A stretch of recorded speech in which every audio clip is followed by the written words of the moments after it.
কিন্তু মন্ত্রীর ছেলেকেও পেল কোথায়? সে তার সহপাঠী। তো হঠাৎ চটটা মারতে গেলেই বা কেন? না মানে ব্যাপারটা মারামারির পর্যায়ে কি করে পৌঁছলো? বাবু, এই প্রশ্নের উত্তর আমার জানা নেই। বাহা কখন কি করে, কেন করে, তার কোনো উত্তর, কোনো ব্যাখ্যা আজ অবধি পাওয়া গেছে কি? ছি ছি ছি ছি ছি, কদিন পরে বাড়িতে একটা শুভ কাজ, আর এর মাঝখানে কি বিপদ বাঁধালো বলো দেখি। হ্যাঁ, তারপরে অর্চিতাও এখন এখানে নেই। ও থাকলে তো ওইসব ব্যাপারে খানিকটা ভরসা পাওয়া যেত। হ্যাঁ তাই তো, অর্চিত তো সকলের সাথে জানাশোনা, ও একবার মন্ত্রীকে বললেই তো। কিন্তু বাবা, আমি যা জানি এই মন্ত্রী কিন্তু খুব সুবিধের লোক নন। উনি যেভাবে পাবলিকের টাকা নিয়ে নয় ছয় করেন শুনেছি। এইসব কথা নিয়ে আলোচনা করে এখন কোনো লাভ নেই। টিভিতে দেখো নি যে ভদ্রলোক একটা গুন্ডা বাহিনী পোষেন, ওর ছেলে নিশ্চয়ই বাহিনীর মেম্বার, তার গালে চড় মেরেছে। এখন কোথাকার জল কোথায় গিয়ে দাঁড়াবে বুঝতে পারছো? না না, কিন্তু এমনি এমনি ভাবে তাকে মারতে যাবে কেন? সে নিশ্চয়ই কোনো অন্যায় কাজ করেছে যাতে। আরে বাবা, তা বলে গায়ে হাত তুলবে? হ্যাঁ। আচ্ছা, ওকে গুন্ডা নাকি? গুন্ডামি করতে যায় কলেজে? এদিকে তো মেয়ের এত বুদ্ধি, আর এই বেলা বুদ্ধি কাজ করে না। আরে তুই কার গায়ে হাত তুলছিস, তার পরিণাম কি দাঁড়াবে সেগুলো ভেবে দেখবে না একবার? মা বলছে কি এখানে সময় নষ্ট করে লাভ নেই। বাবা, আমাদের এক্ষুনি একবার বাহার কলেজে গিয়ে দেখা উচিত কি হয়েছে না হয়েছে। চলো দেখা যাক শেষ পর্যন্ত তাকে জেল হাজত থেকে বাঁচিয়ে বাড়িতে ফিরিয়ে আনা যায় কিনা। সেই সত্যি বাবা, মধ্যবিত্ত মানুষ আমরা, জীবনে একটু শান্তি ছাড়া তো কোনো চাহিদা নেই। এই মেয়েটার জ্বালায় সেটুকুও পাওয়া যাবে না।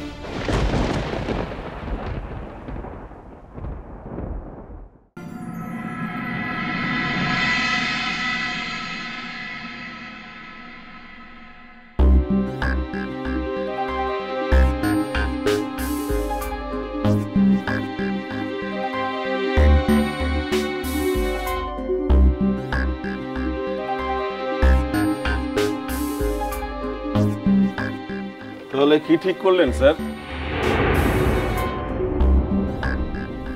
দেখুন, আমি ওর বাড়ির লোকেদের খবর দিয়েছি, ওরা অবিলম্বে আসছেন। সেই পর্যন্ত একটু ধৈর্য ধরে যদি আমরা অপেক্ষা করি তাহলে। শুনুন স্যার,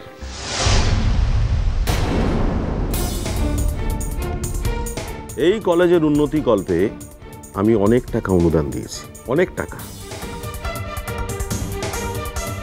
প্রয়োজন পড়লে আমি যেমন অনুদান দিতে পারি, আবার প্রয়োজন পড়লে অনুদান আটকেও দিতে পারি। এটা কিন্তু আপনি মাথায় রাখবেন। একটা ছোট ব্যাপারের সঙ্গে আপনি এই গোটা কলেজটাকে জড়িয়ে ফেলে কিন্তু একটা মস্ত বড় ভুল করছেন। ছোট ব্যাপার? কোনটা ছোট ব্যাপার বলছেন আপনি? মিনিস্টারের ছেলের গায়ে হাত তোলাটাকে ছোট ব্যাপার বলছেন? দেখুন, আপনাদের সকলের যা বয়স, তাতে আপনার বাবা কাকারা আমার ছাত্র ছিলেন আমি ধরে নিতে পারি। এই জাতীয় কথা আপনারা বলবেন না। আমি কিন্তু এরকম কথা শুনতে অভ্যস্ত নই। তাহলে আপনি কেন এতক্ষণ ধরে ওই মেয়েটিকে ক্ষমা চাওয়াতে পারছেন না? উত্তর দিন। শোনো, তুমি ক্লাস করো বা না করো, তুমি কিন্তু এখন এই কলেজের ছাত্র। তোমার নাম কলেজের খাতায় রয়েছে, আর সেই সুবাদে আমি তোমার মাস্টারমশাই। কিন্তু শিক্ষক শিক্ষিকাদের সঙ্গে কিভাবে কথা বলতে হয় তোমাকে আমি শেখাতে পারিনি বলে আজ আমার গ্লানিবোধ হচ্ছে। ছাড়ুন তো, বেশি বাতাইলা হয়ে যাচ্ছে। কি আপনি এইভাবে কথা বলছেন কেন? ওনার সঙ্গে এইভাবে কথা বলবেন না। আচ্ছা, ভুল যদি কিছু হয়েও থাকে সেটা তো উনি করেননি। আপনি কে মশাই? ধুতি পাঞ্জাবি পরে নদের নিমাই সেজে মস্করা করতে এসেছেন? বাহ সুবলবাবু, আপনার লোকেরা তো বেশ ভালো ভাষায় কথা বলতে দেখতে পাচ্ছি। শুনুন স্যার, এখন এই গোটা ব্যাপারটা আমার হাতে কিছুই নেই, সম্পূর্ণটা জনগণের হাতে। তাছাড়া এই মেয়েটিকে অনেকবার বলা সত্ত্বেও ক্ষমা চাইনি। ও ক্ষমা চাইবে না, ওর বাপ ক্ষমা চাইবে। ওর ঘাড়ে কটা মাথা আছে আমি দেখে নেব। খবরদার বলছি, মোর বাপটার নাম তোর তুলে যদি ইখনি একটু কথা বলিস না, তাহলে কিন্তু সকলের সামুতে আরেকটু বলে আরেকটু চোর মারব।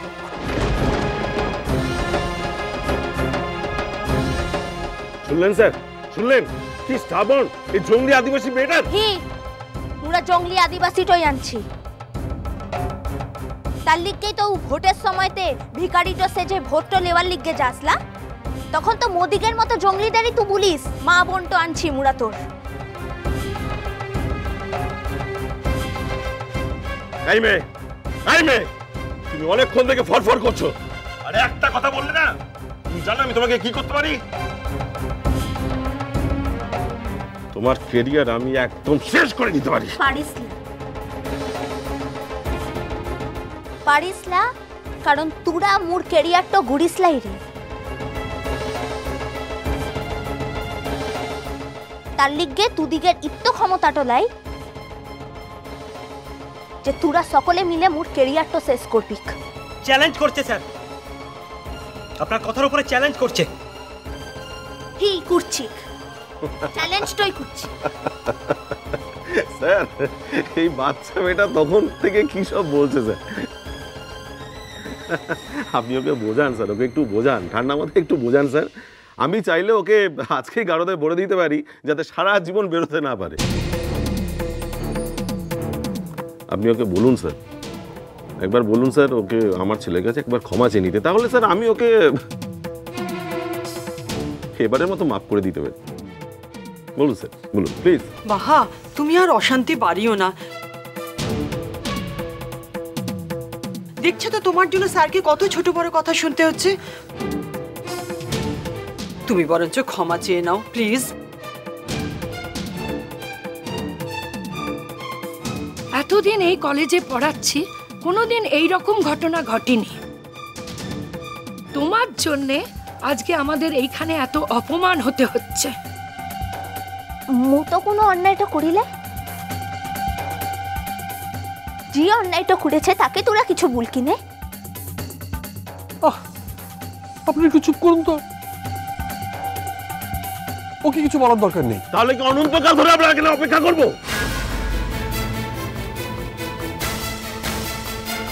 অনন্তকাল ধরে? হ্যাঁ, আপনি কি ভেবেছেন নাকি আমার সময়ের কোনো দাম নেই? আশ্চর্য। আপনি ওকে বলুন ক্ষমা চাইতে। ও যতক্ষণ না ক্ষমা এখানে চাইবে ততক্ষণ আমরা কেউ যাব না। আর আমি যদি একটা ফোন করি, হাজার হাজার ছেলে এখানে চলে আসবে, তাতে অপ্রীতিকর অবস্থা এখানে একটা ঘটবে। তার জন্য কিন্তু আপনি দায়ী হবেন স্যার, আপনি। সেটা কিন্তু ভালো হবে না। আপনি কি আমাকে ভয় দেখাচ্ছেন?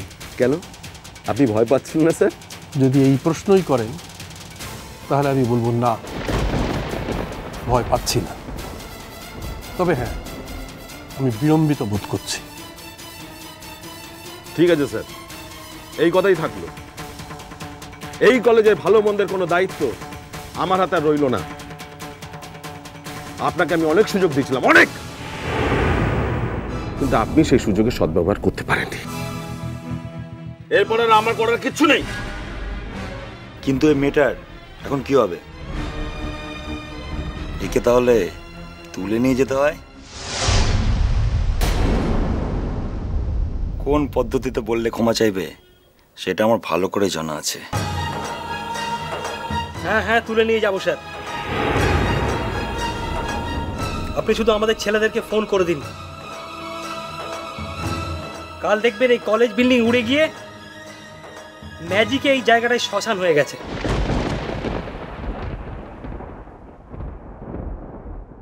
শুন, তাহলে এই মাসের 10 তারিখে তোরা সকলে মিলে মুদিকের ঘরটাতে আসবি, ঠিক আছে?